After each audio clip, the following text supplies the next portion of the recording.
Cool stuff. 31209.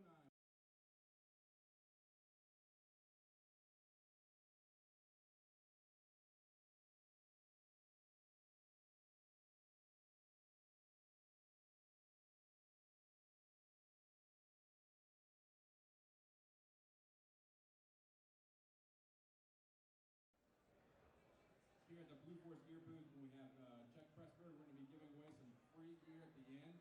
So please come by. We're going to give away some free.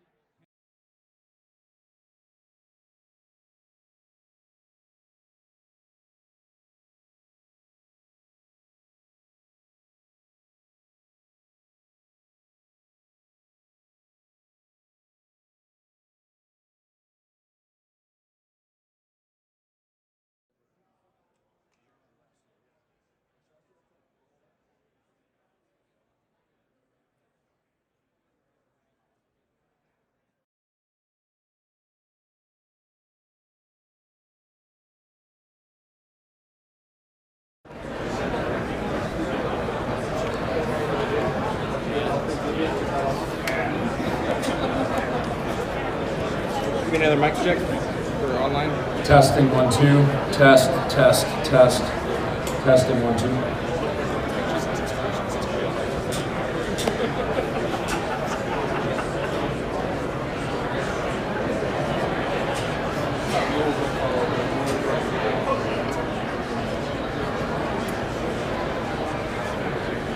Yep, we're good. Okay. We got audio online and we're ready to go in here. All right. So, whenever you're ready, let's go. Okay, guys, welcome. Day 3 of Q&A. We've already talked about the new Molly Minus belt, version 6 of the plate carrier, and today we're going to be talking about the entire line of Helium Whisper and TenSpeed products. This is something that was very kind of personal to me as well. The owner of Blue Force Gear approached me when he had this idea for this type of pouch system, and I did a lot of the early beta testing on this product as well. So Helium Whisper TenSpeed, they kind of go together like peas and carrots. The use of the Ultra Comp technology, the laminated technology for the back face of the pouch, and the integration into the pals to give you a Molly style compatibility, that is known as Helium Whisper because it is light. The TenSpeed refers to the elastic on the front face of all of these pouch systems. And this was inspired by a commute to work and looking through the driver's window and seeing an individual on a bike ride stopping, taking a drink of water and dumping that bottle back into an elastic marsupial type device on the kitchen area of a dude in some stretchy clothes. And that's kind of where the epiphany of if we could do elastic and formal, there would be built-in retention, potentially getting away from flaps and buckles, Fastex 1000D flapovers with Velcro or Velcro Fastex or Velcro hold the dot fastener snap. That was how magazines were being retained in pouches at the time. We had seen some shock cord or bungee cord going over the tops of some magazines. That was starting to get integrated into the kangaroo pouches.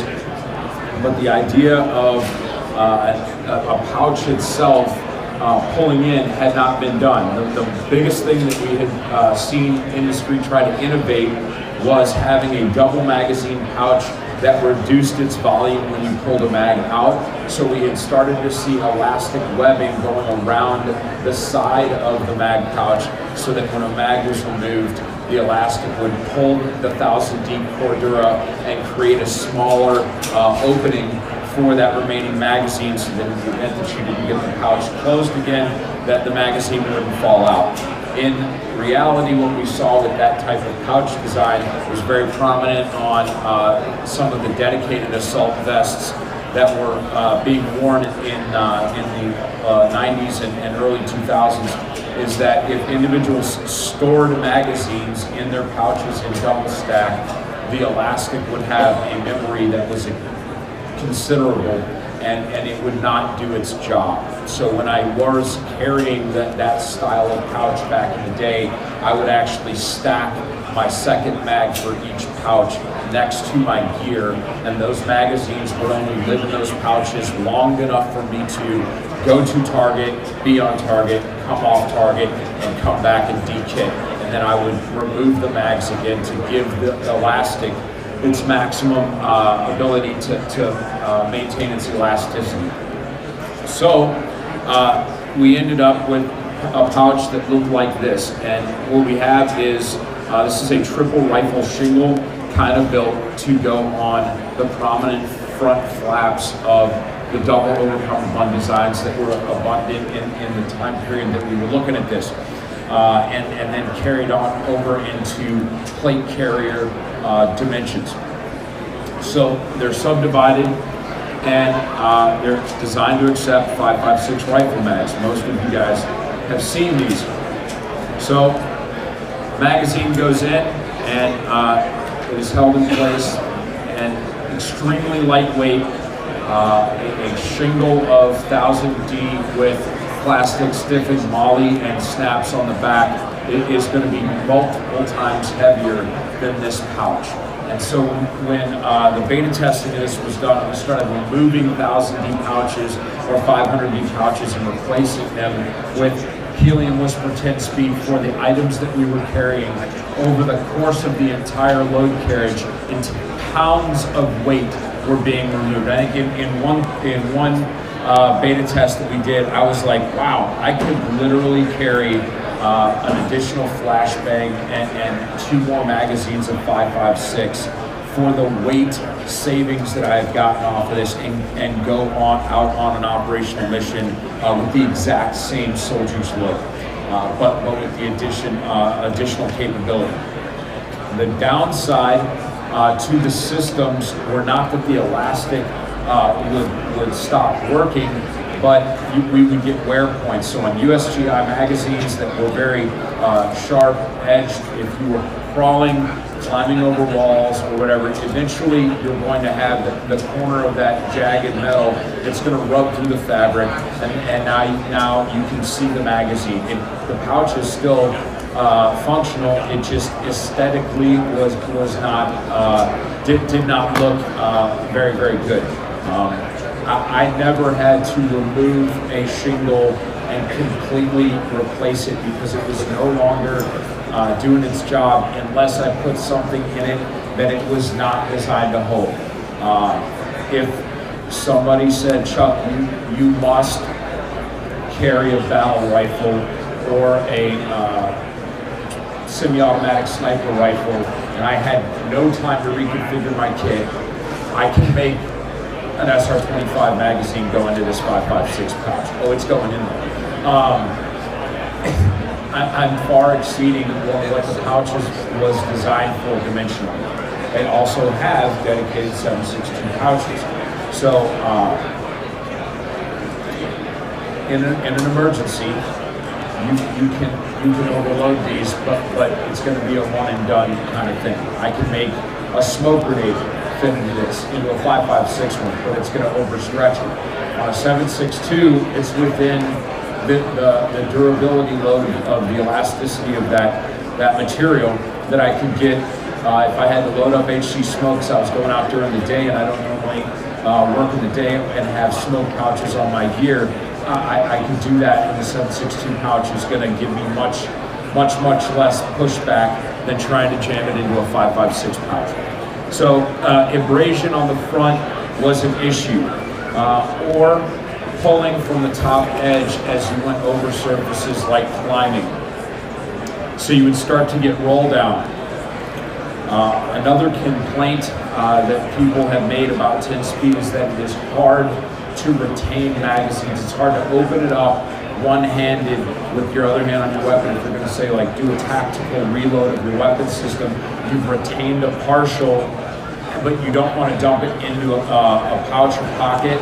You're going to just put it far back in case you run out of ammo and you need to get to that partially loaded mag because it's the last ammo you have. So you're not mixing it up into a dump bag or cargo pocket with empty magazines and then trying to go magazine by magazine until you find the one that had the partial. So that has been a problem in the past. So what is kind of new and different that some of y'all might not have seen because the TenSpeed line has been out for a long time is we've got the stackables. The stackables, just like the name says, there were end users that were willing to accept bulk in order to get more equipment on real estate.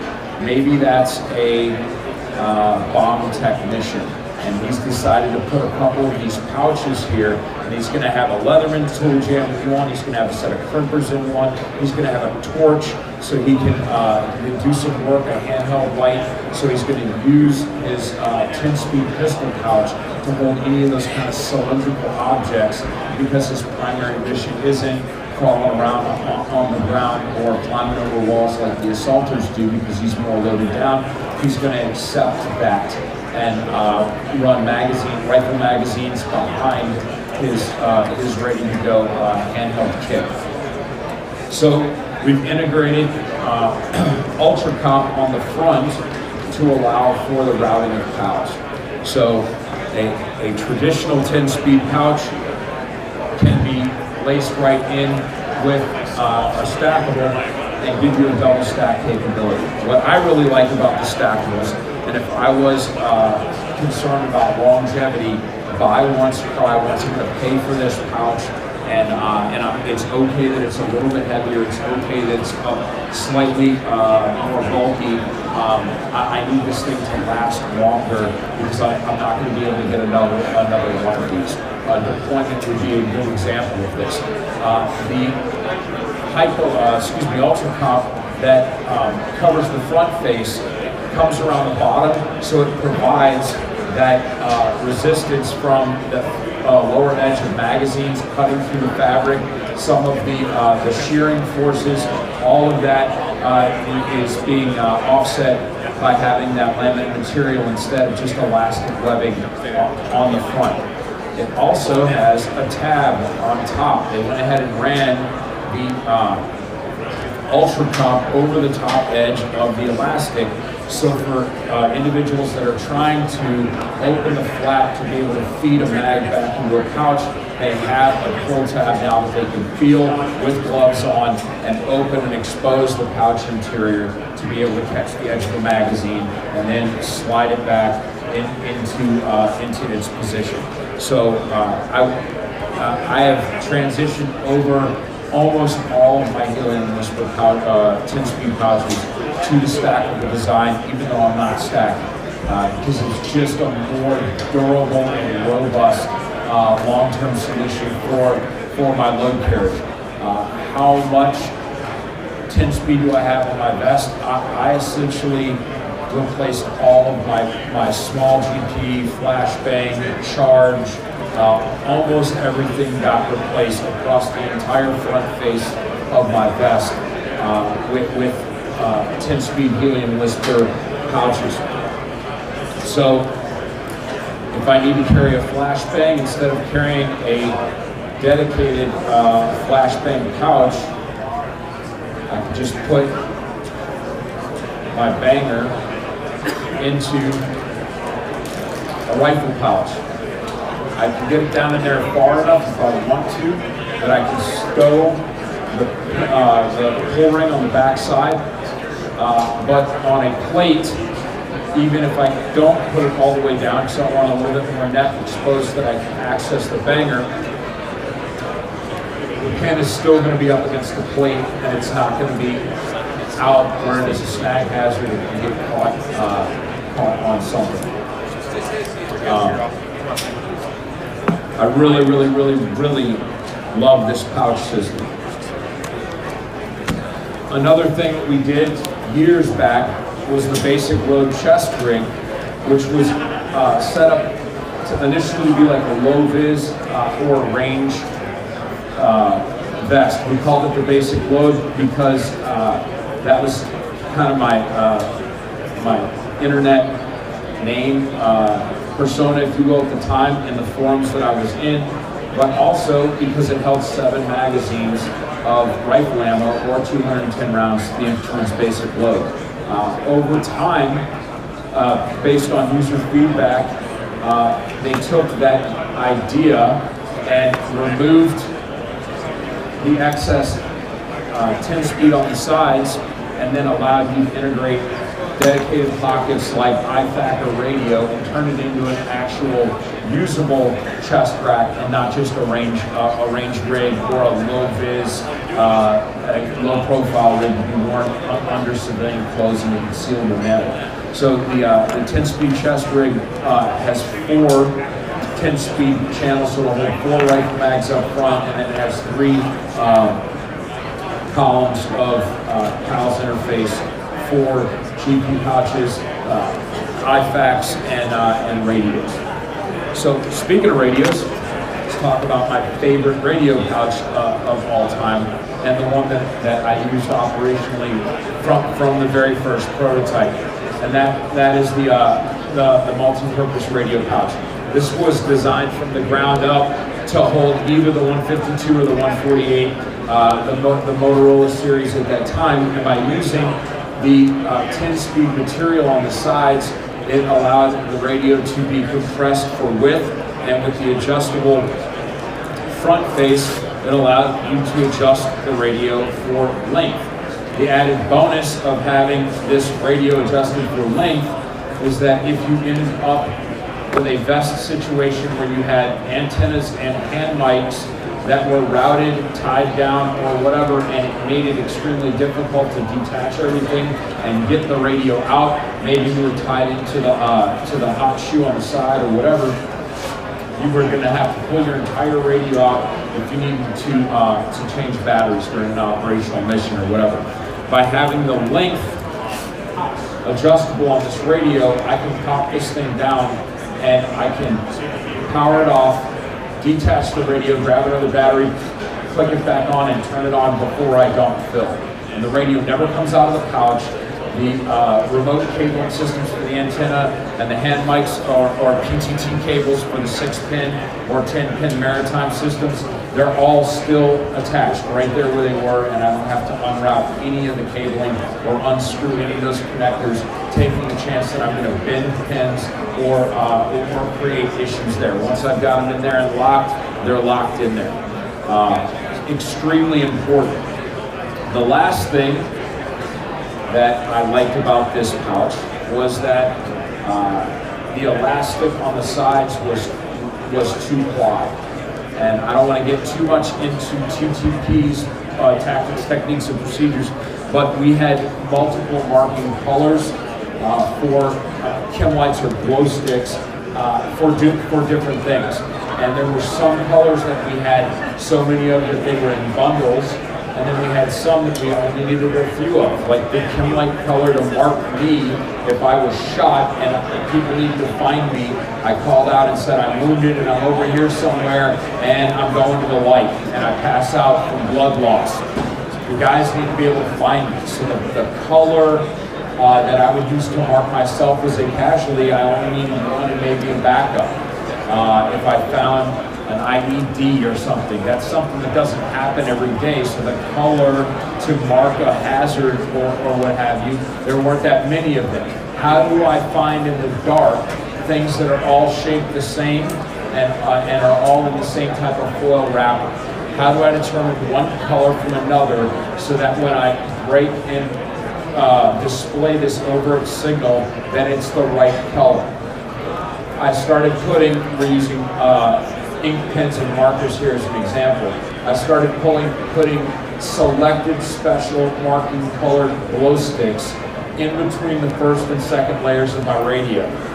That gave me room for 2 on one side and 2 on the other side of the radio. And then based on how the radio sat, I knew forward on inboard to me is a color, and outboard is either it's brother backup, same color, or a different color for a different job.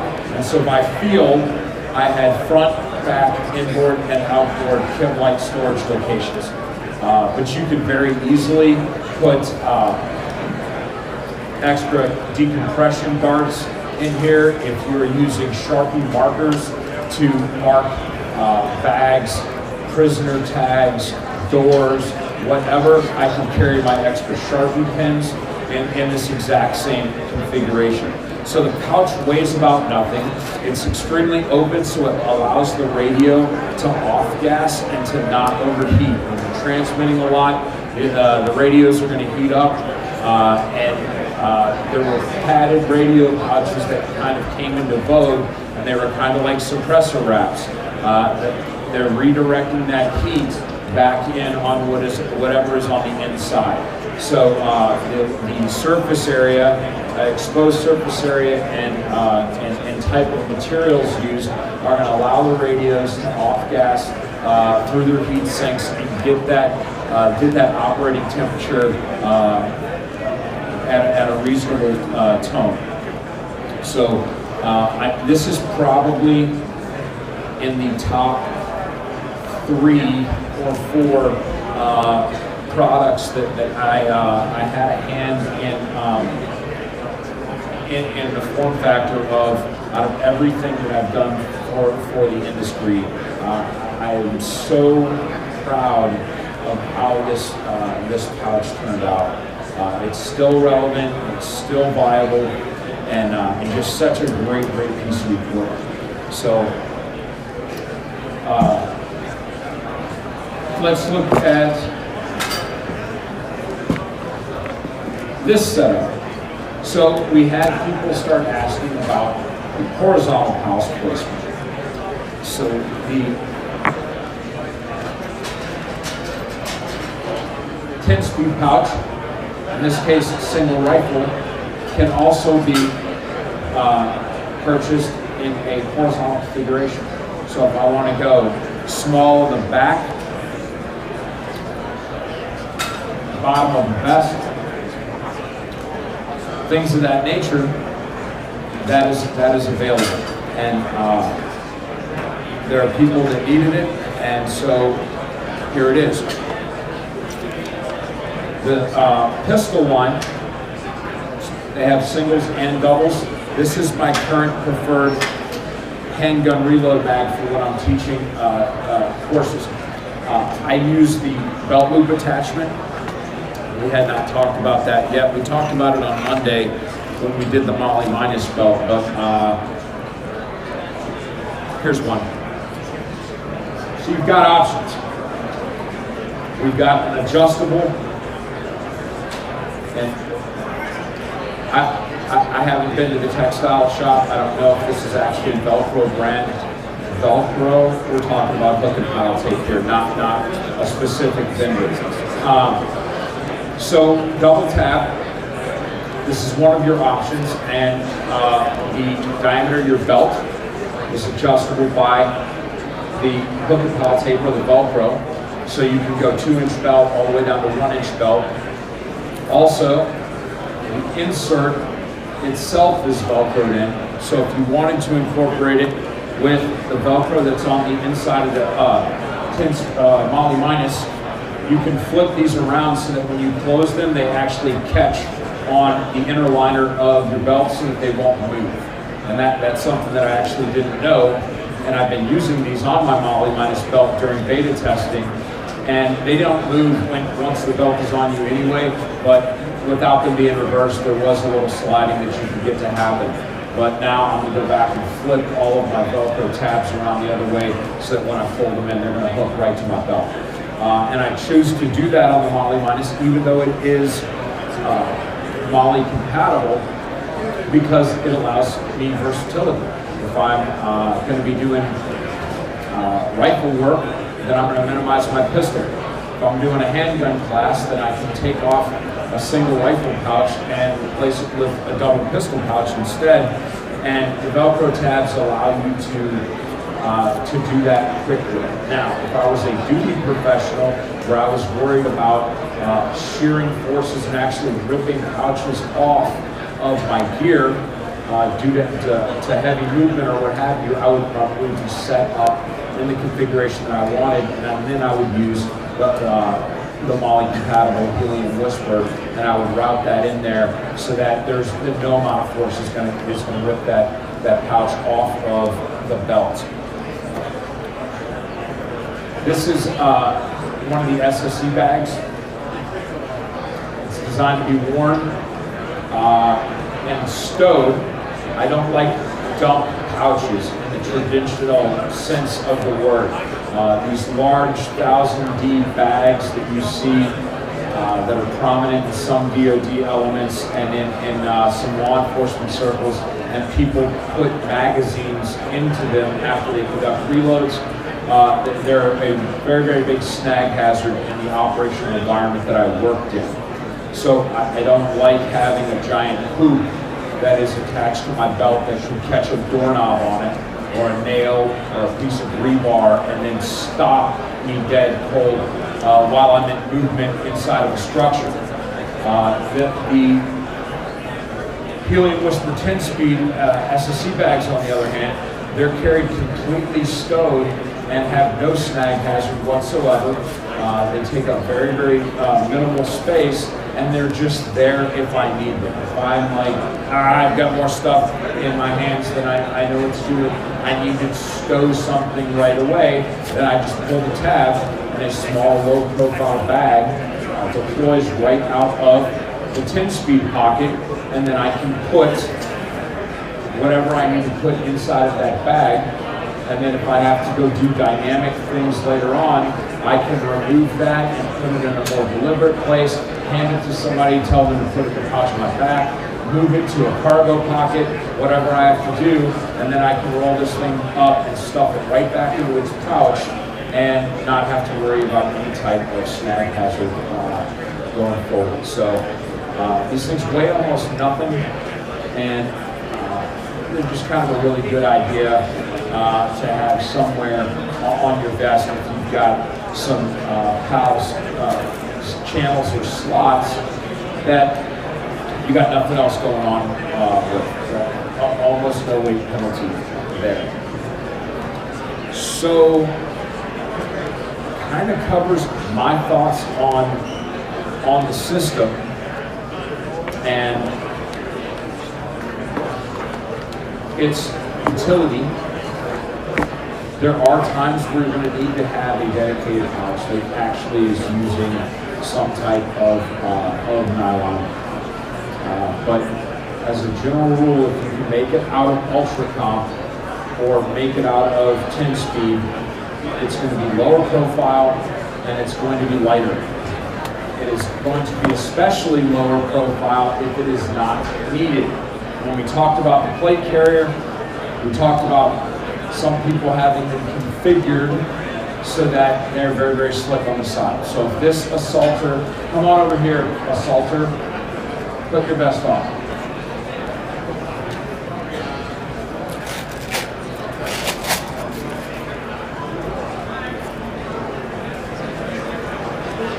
Okay, so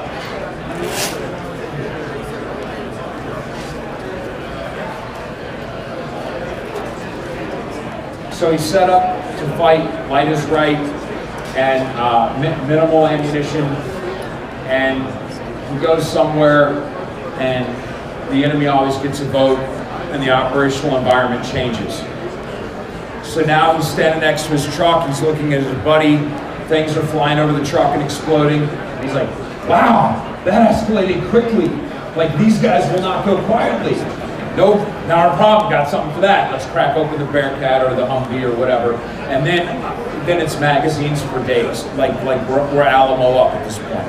And so the ability to have pouches that would just sit flat, just sitting there, completely empty. Now he's back at the truck, yeah, it's on.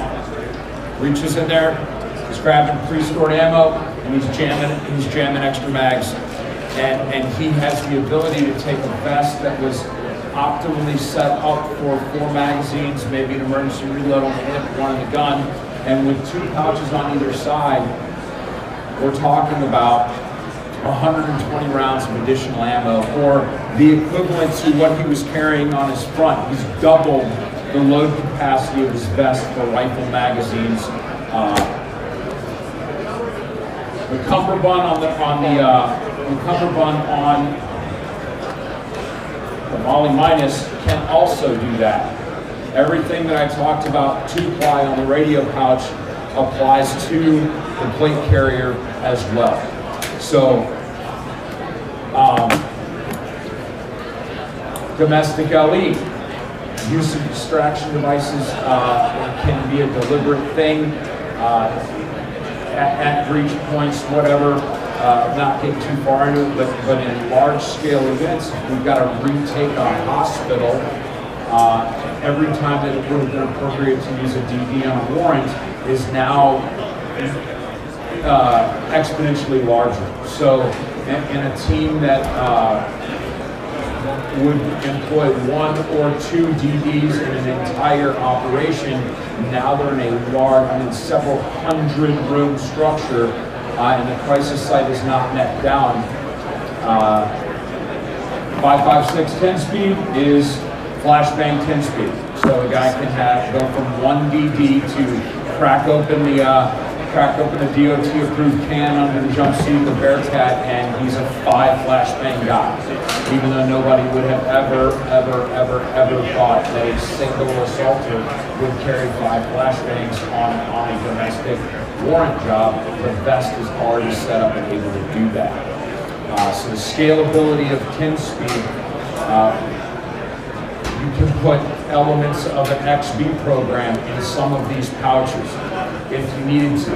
So again, with everything you heard about DDs, it applies with XBs. A guy that was only ever going to have a single can carry more using the scalability of the Helium Whisper and specifically the 10-speed capability.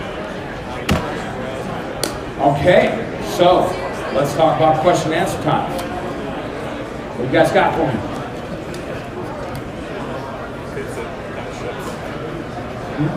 It's a kind of ships. Yep.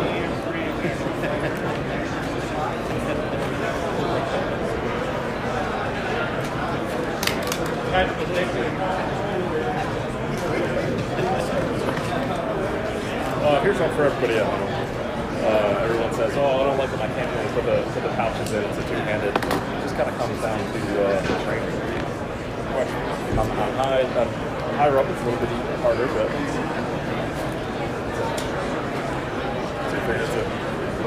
a little bit of snag, but not as much as messing around with flaps and all that, just like that. On the belt, when you're training, it's even easier. Another reason why I went to Helium Whisper 10-speed pouch for my instructor rig, in addition to trying to keep my range belt lighter because I'm older and I've got orthopedic issues. I wanted dedicated kydex, fast, good standoff, just easier and cleaner. I may keep an emergency reload that is kydex, but Helium Whisper 10-speed is gun agnostic. So I probably couldn't keep a double stack HK mag in here for 90 days and then remove it and drop in a Wilson 47D single stack and expect it to stay there during a running gun stage. It's probably going to bounce its way out again because of that muscle memory. I said it on the internet. Why? Because the pouch ain't got a neural pathway. Anyway, but Glock mag, Walther, STI, double stack, so I can switch guns. My Safari Lands all have the removable fork system, so if I'm dealing with one client and they're a Glock agency or whatever, I can clip on my Glock 34 holster and pull the STI mags that are sitting in there for my personal Chambers gun, pull my STI mags out, drop in some G17s with some Dawson plus 5s on, and off to that agency I go, win in Rome, shoot a striking gun. So the magazine pouch doesn't need to be removed whatsoever, and so it's multi-platform capable. Extremely advantageous for me as an instructor. Give what away? This? Okay. Give this away online. Lightning round. Instagram. First releasable best program of record for the Department of Defense. Go. Give him a little bit of time to answer. We can ask the audience here too. Anyone?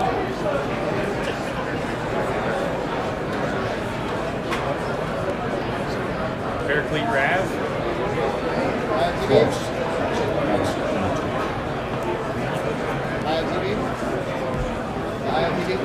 No. IOTV. Right, like the Army ever could do anything first.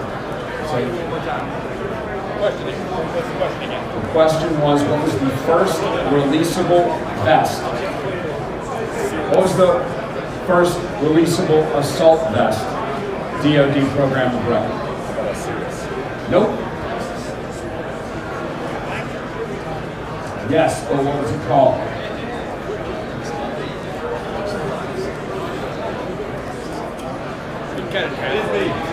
FSB, Full Spectrum Battle Equipment.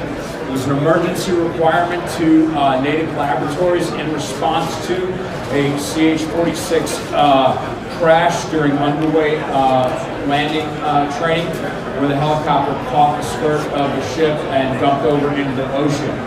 The assaulters were wearing non-releasable body armor, and several of them had issues getting out of the helicopter as it sunk into the ocean.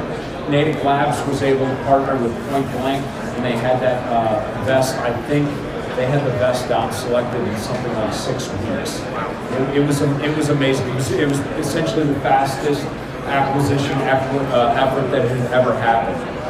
And it involved a yoke system that would separate the shoulders, and it had side Fastex buckles, and it would detach the Fastex buckles, and then you had to rip the Velcro off and get away from the vest. It was in woodland camouflage. You guys follow me on Instagram. I found some pictures of my old FSB vest on a hard drive the other day as I was looking for photos for my new website. So I'll throw some throwback Thursday of 28-year-old Chuck in Woodland Raid being used with a FSB vest with some all the 1000D on it, and how stupidly heavy that vest was. So anyway, full spectrum battle equipment. And then shortly thereafter, there was a SOCOM requirement for releasable armor, and the Paraclete Rav and the Cirrus vest, all of those were competing for the SOCOM requirement for cutaway vest. All right, so who won? Will you already take off?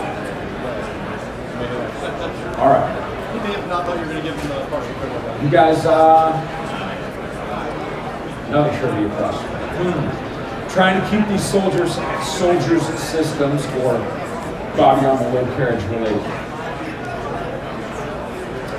Company that won the contract for the original Modular Integrated Communications Helmet, or MICH. What company provided that helmet for that contract?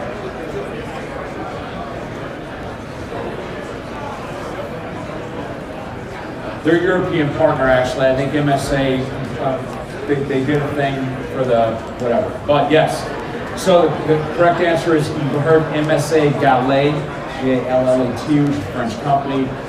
So it was essentially that company's helmet design, and then MSA, Mine Safety Appliances, MSA partnered with or bought Galea. I can't remember how that acquisition happened, but the SOCOM helmets were MSA Galea. And we did not see that design of that helmet get outsourced to other vendors until that helmet won ACH, or the Army Combat Helmet. And that is when you started to see other companies that were then able to use that design package because the government had bought the design for that helmet. Came in 3 variants: the Mitch 2000, the Mitch 2001, the Mitch 2002, which were your kind of traditional Kevlar cut, single tier. Then you had the stair-step cut, or the urban or gunfighter version, and then you had the maritime version, which was the high cut, based off of the helmet that the Navy was using prior to that. Okay, so we've got one winner in the audience. Come on, Internet, you guys got to catch up.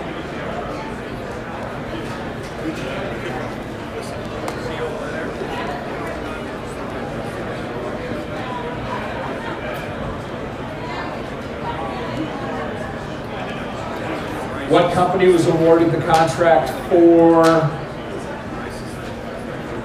body armor load carriage from the Spear program, the very first SOCOM rifle plates for Spear?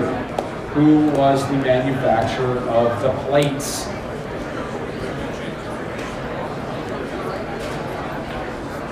They were pretty much the only show in town at the time, guys. And yes. All right, we got another winner. Ceradyne Systems. They made Terminator robots and Paraclete, once they got large enough, they bought their own ovens. That type of plate technology involves cooking and pressing ceramic hybrid compounds called boron carbide, and so there's actually heat and baking involved, like you would cure bricks in a kiln. And so Paraclete bought their own ovens and started manufacturing their own plates in their North Carolina facility. And when MSA acquired Paraclete, they also acquired the ability to manufacture their own plate technology instead of dropping other vendors' plates into their vest. What do you want, Ethan? What color are you running? All right, my good friend Ethan, and this was not a rigged competition. He's a firefighter. I would not give him free anything. Ethan, I've known Ethan for a long time, and he's a veteran, guys. And so there you go. TenSpeed Helium Whisper double multi-cam pouch. Thanks for coming out to the show, brother, and thanks for being spot on. He probably follows me on the internet. That's how he knows the answer to that question. So, what else? What else we got? Gear questions, internet, send them.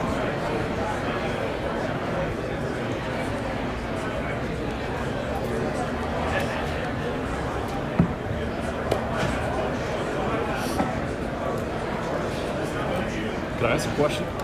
Yes. It's not TenSpeed related. You posted something a while back with a mask and a head at PAPR attached to it. Happer blower. Would a guy looking to survive the plague, flu, death, zombie, would he need one of those? Okay. Question came up about integration of Happer or forced-air systems in relation to chemical, biological, radiological masks or gas masks, and would a Happer style system be advantageous in a pandemic situation? Since we are potentially, we've got all these viral scares and patient zero and all that stuff going on. I don't want to talk about biologicals too much, but as a general rule, if I am wearing a gas mask and I am intending to do any type of strenuous activity, a forced air system is going to help me out. What is a forced air system? It is an electronically powered motor that you hook the filtration system that you can see in the movies here. It hooks it to a motor, and the motor sucks the air through. If you have a gas mask, and the more things that your gas mask protects you from, the tighter the microscopic pores of the filtration system of the air filter are. Your lungs have to suck, like sucking through a straw, have to suck the air and force the air to go through at this microscopic level, all of these pores and catching the particulates before you get air and oxygen to your lungs. And your lungs and your diaphragm, its ability to draw air, it's a muscle like anything else. And so it can get fatigued. So if you have to run and you're wearing this restricted air system, it's going to be hard on you. Now we've all seen the Batman. What's my man? Bane. Everybody's seen the CrossFit Bane PT masks. There's arguments about whether or not those work, but they are providing the resistance that fatigues you that I am talking about. When you add a forced air system to that chain, now an electric motor is doing what your diaphragm is doing, and instead of having to suck and draw air, the air is being blown into your face. So there is zero additional restriction to your lungs capacity, and it's creating a positive overpressure system. Some of my former mechanized veterans understand what that's about. So if I am fast groping or whatever and fighting an infected person, and they touch me and the seal breaks on my mask, instead of contaminated air and particulates coming into the system, the forced air is blowing out so that the particles of zombie virus or whatever, they're not coming in when the air is going out. Now, I'm not saying I can walk around like gills pulled with my mask pull out. Wow, it's really hot in this mask. But I'm saying if I have a momentary break in the seal of my mask, the chances of microns of contaminated material getting into my clean or sterile system becomes significantly less. What are some of the downsides? You've got additional weight that you have to carry. The systems are not light, and you're now tied to a battery. Now when the battery dies, you're essentially going to have the same draw that you were having, that you would have with a filter. So you're not losing a whole lot, but now you're carrying the dead weight of a system that does not have a battery. There's a noise. It is a fan motor. So it's pulling, and so you're walking around and it's going, and if you're like an ADD person and you're wearing active hearing protection, the microphones of your Peltors, Sordins, whatever, all they're hearing is the fan motor right behind you. Where's the helicopter? Oh, there's on my back. But that's from a human performance standpoint. I was at a place where we tested out Pappers, and we had guys do a 5-mile run, and their 5-mile run times were less than 30 seconds off with a gas mask than they were slick. And we attributed that to being more of messing around with the gate with the hose and the extra weight and the bouncing of the pack, but zero from a VO2 max and cardio standpoint, zero detriment to the soldiers' performance. So I'm a big fan of Pappers anytime I'm wearing my mask. Yeah, we got a question here from the YouTubes. Low-vis/concealment bags in the unit. And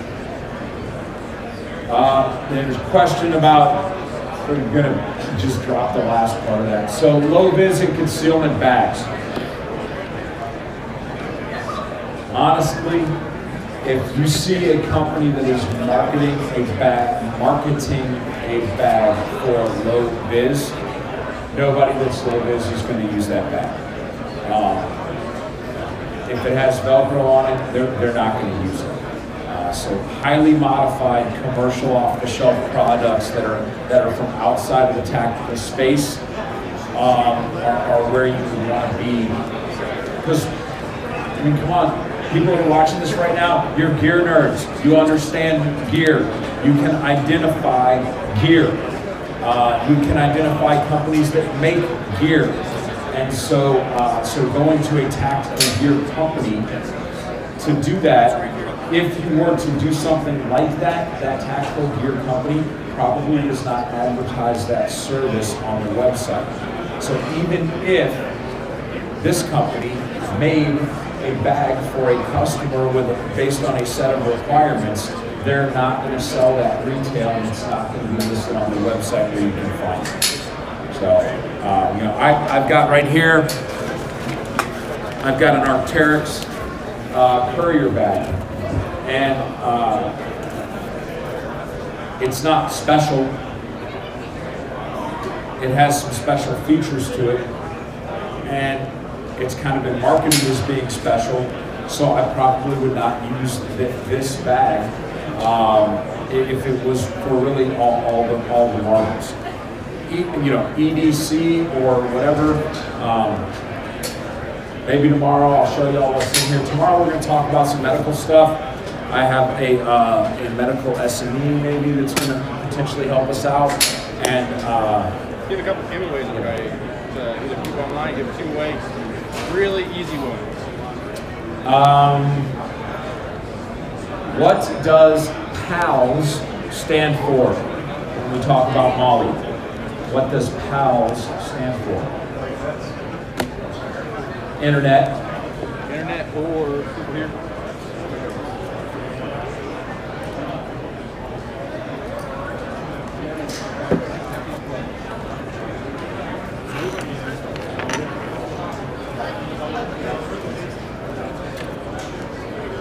See if they got it.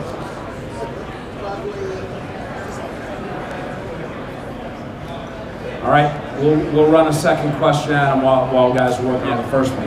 What does D,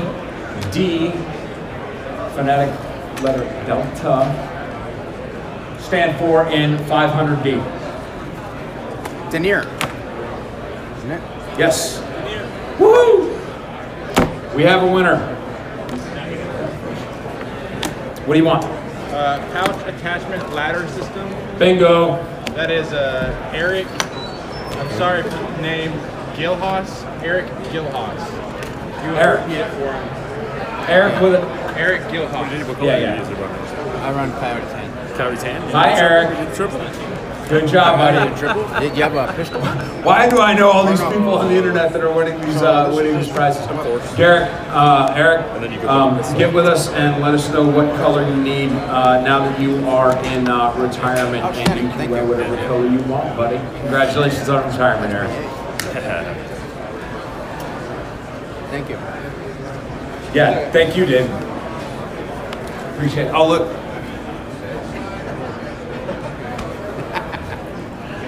Good job, man. All right, I think that could be it for us. We're going on an hour or so, unless you want to get something else away. One more. We don't sell those. What's the nomenclature of this flashbang used by Navy SEALs? Used by Navy SEAls in the early 2000s. I'll give you a hint. Because it's used by Navy SEAls, it starts with Mark something. Marsoc, what? The nomenclature of the... This is inert, but the actual one, highly reflective foil bottom. Can you show it to this camera? So, smoke canister? Or What is the nomenclature of this Yeah, flashbang, yeah. distraction device used by Naval Special Warfare in the early 2000s? And other people as well. But we have these in the Ranger Regiment. What is that, Mark 4? Is that Mark 4? Is that Mark 4 flashbang? It's Mark something. Is it 11? Mark 11? Actually, it was Mark 12. Mark 12. Mark 13? Mark 13? No, y'all stop grabbing random crane guns off the internet. Mark 11, that's an SR-25. Mark 12, that's an A1 SPR. Mark 13, that's a 300 Win Mag. You guys are all naming guns. This is a bomb. can't say bomb in a shot show. This is a distraction device. You can't say bomb in a shot show. How about the Mark II? Nope. Gotta keep it simple. Can you just call it a flash crash? Yeah. It's the Mark 141 Mod 0. Mod 0. Foil wrapped so that there was the only thing that was retained at the end was the top. The head was plastic where the grenade fuse went in, but the entire body was a foil and cellulose material, which meant that if you landed on it, it would crack the head, and also not kinetically stable. So if you had a private that forgot to pull the bull ring and you threw it into another room and it was unexploded ordnance, you could shoot it with a rifle and it would explode. So of course I saw dudes with like 6 of them right under their chin on their vest. Okay, guys, that's it for question and answer session today. We covered Helium Whisper. Tomorrow we're going to talk about Trauma Kit and Trauma Kit Micro, some subcomponents, a little bit of Class 8, and any other questions y'all have. Thanks for coming out. How can I find you tomorrow? Right back here, 10 o'clock to 11 o'clock. Pacific time. Pacific time. Las Vegas. You found a better way. Booth 31209er. Is there a niner now? Are we on the radio? Niner. Hey, Eric Gillhouse would like to know what he wants. What colors and what did I want?